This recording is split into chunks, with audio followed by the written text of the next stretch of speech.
Japan में कुछ जगहों पर फुट स्टेप से इलेक्ट्रिसिटी जनरेट करने का एक्सपेरिमेंट हुआ है, mainly using a technology called piezo electric effect.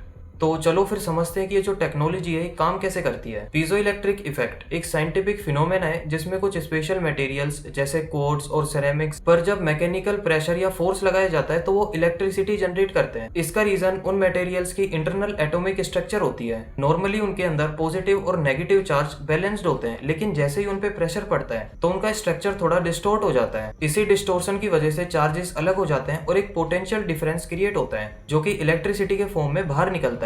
जब कोई इंसान इन टाइल्स पर चलता है उनका वेट टाइल पे प्रेशर क्रिएट करता है और यही प्रेशर इलेक्ट्रिक एनर्जी में कन्वर्ट हो जाता है और फिर इस एनर्जी को स्टोर या फिर डायरेक्ट यूज किया जा सकता है। अब इसी कॉन्सेप्ट का यूज करके जापान में कुछ स्पेशल जगहों पर ये टाइल्स लगाई गई हैं, जैसे शिबुया क्रॉसिंग। ये टोक्यो में काफी बिजी एरिया है, तो यहाँ पर जो ये टेक्नोलॉजी है इसका ट्रायल किया गया है। अभी इस टेक्नोलॉजी से जनरेट होने वाली इलेक्ट्रिसिटी काफी लिमिटेड है, इसीलिए अभी इसका use large scale power supply के लिए पॉसिबल नहीं है। जापान जैसी कंट्रीज इसीलिए आगे बढ़ रही हैं क्योंकि वो छोटी छोटी प्रॉब्लम्स को भी इनोवेशंस के थ्रू सोल्व करने की कोशिश करती हैं। उनका फोकस एफिशिएंसी और प्रैक्टिकल सॉल्यूशंस पर होता है। वहीं अगर हम अपनी तरफ देखें तो हमारे पास पोटेंशियल भी है, टैलेंट भी है और रिसोर्सेज की भी कोई कमी नहीं है, लेकिन जो हमारा फोकस है वो बार बार गलत जगह पर चला जाता है, जैसे अननेसेसरी डिबेट्स, डिविजन्स या फिर ऐसी चीजें जो हमें प्रोग्रेस में डायरेक्टली हेल्प नहीं करती। अगर हम सच में ग्लोबल लेवल पर कॉम्पीट करना चाहते हैं तो हमें इनोवेशंस पर फोकस करना होगा और टेक्नोलॉजी को भी अडॉप्ट करना होगा।